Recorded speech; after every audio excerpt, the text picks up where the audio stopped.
السلام علیکم ناظرین، میرا نام نازیہ ہے، میری عمر 16 سال ہے۔ میری فیملی میں ٹوٹل 5 افراد تھے۔ ہم 2 بہنیں، 1 بھائی اور امی ابو۔ میری بڑی بہن شادی شدہ ہے اور اپنی گھر والی ہے۔ میری بہن کا نام ہادیہ ہے۔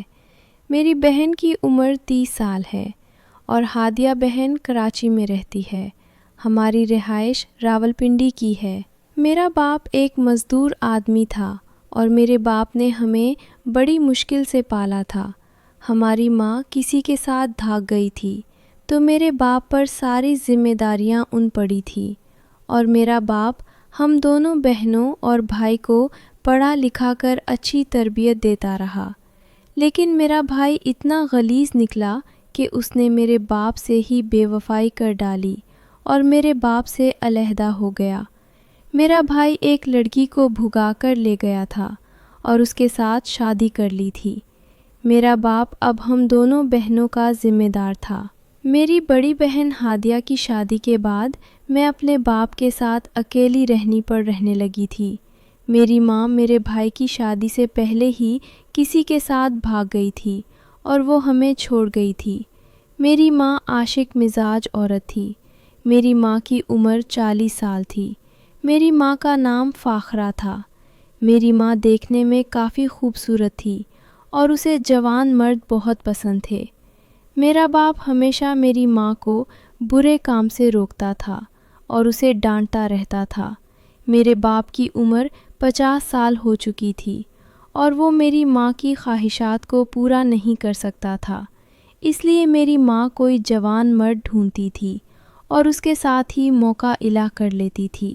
میں بھی اپنی ماں کی ایک کرتوت دیکھتی رہتی تھی اور ابو تو کام پر ہوتی تھی۔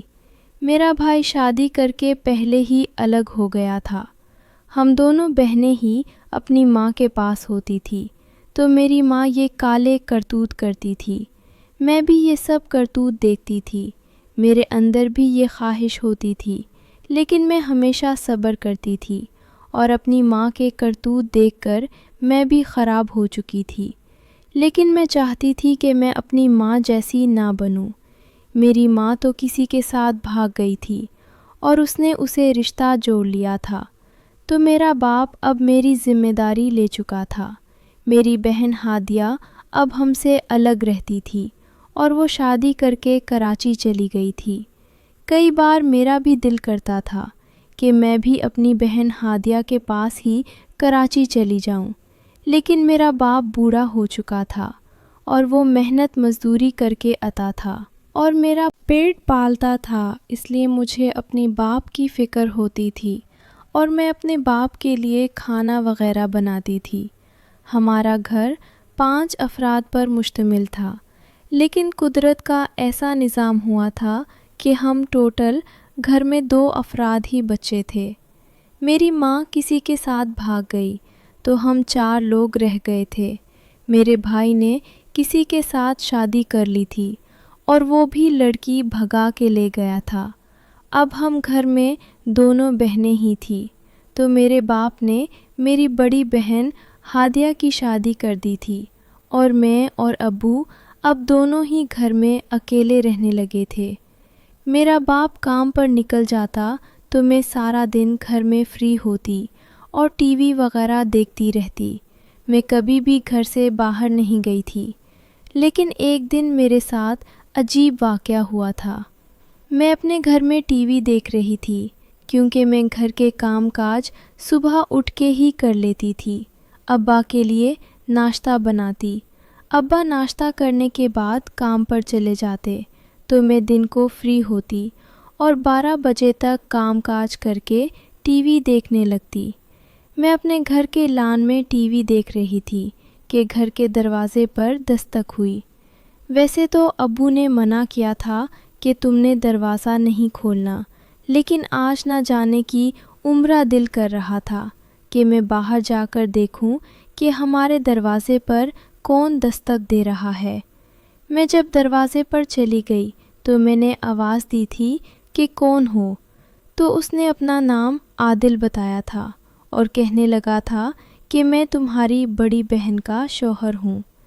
مجھے عجیب حیرت محسوس ہوئی تھی کہ کراچی اتنی دور ہے اور ہم راولپنڈی میں رہتے ہیں، تو میرا بہنوئی، میری بڑی بہن ہادیہ کا شوہر عادل ہمارے پاس کیسے ہو سکتا ہے؟ میں نے دروازہ کھول دیا تھا۔ جب میں نے دروازہ کھولا تو میرا بہنوئی عادل ہی تھا، اس کے ساتھ میری بہن ہادیہ نہیں تھی۔ میرے بہنوئی عادل کی حالت بگڑی ہوئی تھی اور اس کو سانس چڑھا ہوا تھا۔ میں اس کو اندر لے آئی تھی۔ میں نے جب اپنی بہنوئی سے پوچھا کہ اب کراچی سے یہاں پر کیسے پہنچے، تو اس نے بتایا کہ مجھے 2 بندے اغوا کر کے یہاں پر لے آئے تھے۔